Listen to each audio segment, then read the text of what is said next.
Samajwadi party की तरफ से आपको मैदान में उतारा गया। आज इंद्र प्रताप खब्बू तिवारी जी बीजेपी की तरफ से मैदान में आए, जिसमें काफी बड़ा हुजूम दिखाई दिया सड़कों पर। कोई आए भाजपा की तरफ से, उससे हमें क्या फर्क पड़ता है। भारतीय जनता पार्टी की सरकार में योगी आदित्यनाथ जी के मुख्यमंत्री चुनाव की बात कर रहे हैं, उससे पहले हम बात कर लेते हैं कटेरी उपचुनाव में। कटेरी में भी खब्बू तिवारी बीजेपी की तरफ से थे और आप थे समाजवादी पार्टी की तरफ से। करीब करीब 34,000 से जो है वहां पर बीजेपी लीड करती है और चुनाव जीतती है।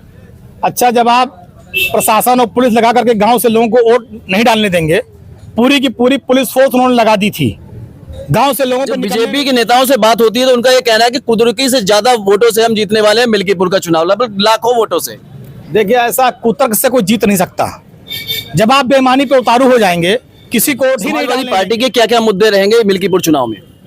ऐसे में खब्बू तिवारी भी आज कह रहे थे लगभग हम लोग 50,000 वोटों से चुनाव ये जीतने वाले हैं। कटेरी में हम लोग 34,000 से जीते थे।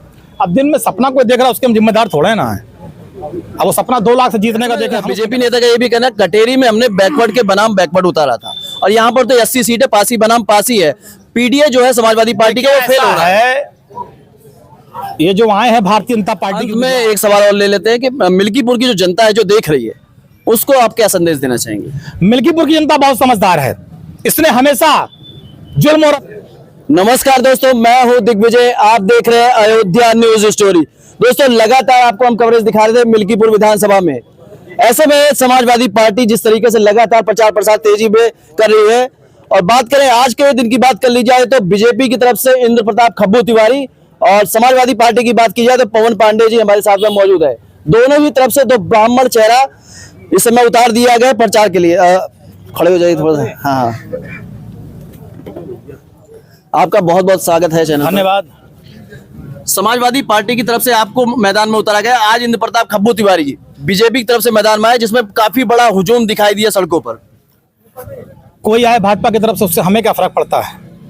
भारतीय जनता पार्टी की सरकार में योगी आदित्यनाथ जी के मुख्यमंत्री बनने के बाद, आजादी के बाद सबसे ज्यादा अगर ब्राह्मण समाज के ऊपर फर्जी मुकदमे दर्ज हुए, जेल गए लोग, फर्जी एनकाउंटर हुए, तो भारतीय जनता पार्टी की सरकार में पूरे प्रदेश में और अयोध्या जनपद में भी, हमारे अयोध्या में 6 साल की बच्ची के साथ घटना हुई थी और आज तक मुख्यमंत्री जी और कोई भाजपा का नेता देखने नहीं गया, कोई इस परिवार को आज तक मदद नहीं मिली।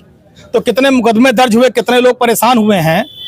समाज समझदार है और समाजवादी पार्टी में आप यहाँ पर देख रहे हैं हर तबका, अगड़ा हो, पिछड़ा हो, दलित हो, मुसलमान हो, सारे जाति वर्ग बिरादरी और मजहब के लोग 5 फरवरी को साइकिल का बटन दबाएंगे और मिल्कीपुर का उपचुनाव समाजवादी पार्टी अच्छे वोटों से जीतेगी। मिल्कीपुर उपचुनाव की बात कर रहे हैं, उससे पहले हम बात कर लेते हैं कटेरी उपचुनाव में। कटेरी में भी खब्बू तिवारी बीजेपी की तरफ से थे और आप थे समाजवादी पार्टी की तरफ से। करीब करीब 34,000 से जो है वहां पर बीजेपी लीड करती है और चुनाव जीतती है। अच्छा, जब आप प्रशासन और पुलिस लगा करके गांव से लोगों को वोट नहीं डालने देंगे, पूरी की पूरी पुलिस फोर्स उन्होंने लगा दी थी गांव से लोगों को निकलने नहीं दिया, वोट नहीं डालने दिया। जब आप वोट नहीं डालने देंगे, गांव से लोगों को निकलने नहीं देंगे, प्रशासन जाएगा, दरोगा, एसओ, सीओ से लेकर कप्तान डीएम तक भारतीय जनता पार्टी के एजेंट बन जाएंगे। लेखपाल से लेकर एसडीएम तक गांव के बाहर खड़े होकर निकलने नहीं देंगे, मुकदमा दर्ज करने की धमकी देंगे, गरीबों को परेशान करेंगे। तो कौन सा गरीब आदमी, मध्यम वर्गीय आदमी वोट डालने जाएगा? ये गुंडई और तानाशाही के बल पर वोट मिला था, किसी को वोट मांगने से नहीं मिला था। ये कटेरी का चुनाव जो जीते थे, ये डीएम कप्तान से लेकर डीआईजी तक, एसएसपी तक और पूरा प्रशासनिक अमला भारतीय जनता पार्टी का एजेंट बन गया था। ये उसकी देन थी। जब बीजेपी के नेताओं से बात होती है तो उनका ये कहना है कि कुदरती से ज्यादा वोटों से हम जीतने वाले हैं मिल्कीपुर का चुनाव, लगभग लाखों वोटों से। देखिए, ऐसा कुतर्क से कोई जीत नहीं सकता।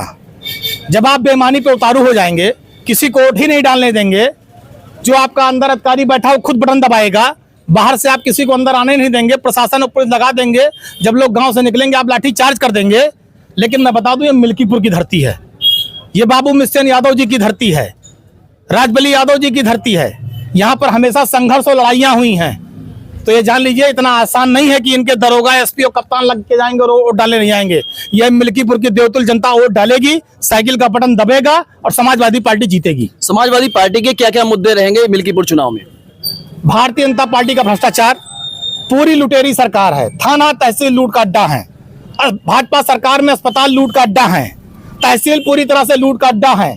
साढ़ किसानों के खेत को चर ले रहे हैं, किसान के हाथ में कटोरा है, खाद की बोरिया 50 किलो से आज 40 किलो की हो गई। पूरा जो पीडीए समाज है, पिछड़ा है, दलित है, अल्पसंख्यक है, उसका उत्पीड़न हो रहा है और उसके साथ साथ फॉरवर्ड समाज का भी उत्पीड़न हो रहा है।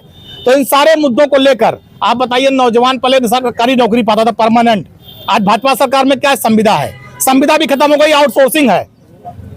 कक्षा 8 फेल पैसे के बल पर आउटसोर्स की कंपनी बना लेता है, और उसके बाद BTech, MTech, BA, LLB, PhD किए हुए लड़के, एमबीबीएस किए हुए बच्चे घूस देकर उस संविदा में आउटसोर्सिंग में नौकरी पाते हैं, और 1 साल बाद रिन्यूअल के लिए घूस देते हैं। यह है आज के युवा का भविष्य भारतीय जनता पार्टी की सरकार में।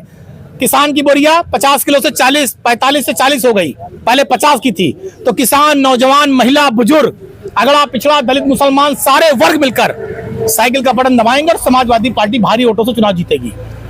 ऐसे में खब्बू तिवारी भी आज कह रहे थे लगभग हम लोग 50,000 वोटों से चुनाव ये जीतने वाले हैं। कटेरी में हम लोग 34,000 से जीते थे। अब दिन में सपना कोई देख रहा है, उसके हम जिम्मेदार थोड़े है ना है। अब वो सपना 2 लाख से जीतने का देखें, हम उसमें क्या कर सकते हैं? ये तो 5 तारीख को जनता फैसला करेगी मिल्कीपुर की, कौन जीत रहा कौन हार रहा है। ऐसे में बीजेपी नेता का ये भी कहना है कटेरी में हमने बैकवर्ड के बनाम बैकवर्ड उतारा था, और यहाँ पर तो 80 सीटें पासी बनाम पासी है। पीडीए जो है समाजवादी पार्टी का, वो फेल हो रहा है। ये जो आए हैं भारतीय जनता पार्टी के उम्मीदवार, इन्हें यहाँ कोई पहचानता ही नहीं है। इनको तो पुलिस प्रशासन के लोग और जितने सरकारी अधिकारी है भाजपा के एजेंट बनके गांव-गांव पहचानवा रहे हैं। अवधेश जी यहाँ से 2 बार विधायक रहे हैं। अजीत प्रसाद लगातार 10-12 वर्षों से यहाँ क्षेत्र में काम कर रहे हैं। सबके शादी ब्याह दुख सुख में आते जाते हैं, जनता उनको पहचानती जानती है। तो बाहरी हैं, और अजीत मिल्कीपुर के बेटे हैं, और मिल्कीपुर की जनता अपने बेटे को जिताएगी। अपने दुख सुख में, शादी ब्याह में, हर संकट में साथ खड़े रहने वाले का साथ देगी, और 5 तारीख को अजीत के चुनाव चिन्ह साइकिल का बटन दबाएगी। अंत में एक सवाल और ले लेते हैं कि मिल्कीपुर की जो जनता है जो देख रही है, उसको आप क्या संदेश देना चाहेंगे? मिल्कीपुर की जनता बहुत समझदार है।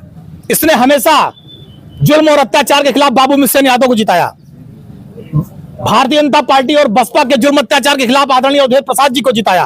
और आज जब दोबारा भाजपा का जुल्म अत्याचार बढ़ा है, महंगाई बढ़ी है, बेरोजगारी बढ़ी है, भ्रष्टाचार बढ़ा है, तो उसके खिलाफ समाजवादी पार्टी के उम्मीदवार अजीत प्रसाद जी को भारी वोटों से जिताएगी। और ऐसे में आप लोग भी कमेंट बॉक्स में जवाब दीजिएगा कि समाजवादी पार्टी से जिस तरीके से पवन पांडे ने कमान संभाल लिया, यानी कि समाजवादी पार्टी के संकट मोचन बन के जो है पवन पांडे मैदान में है। और वहीं बात की जाए बीजेपी से, तो खब्बू तिवारी जो है बीजेपी के संकट मोचन बन के मैदान में है। आपको क्या लग रहा है, समाजवादी पार्टी या बीजेपी, कौन मारेगा मिल्कीपुर में बाजी?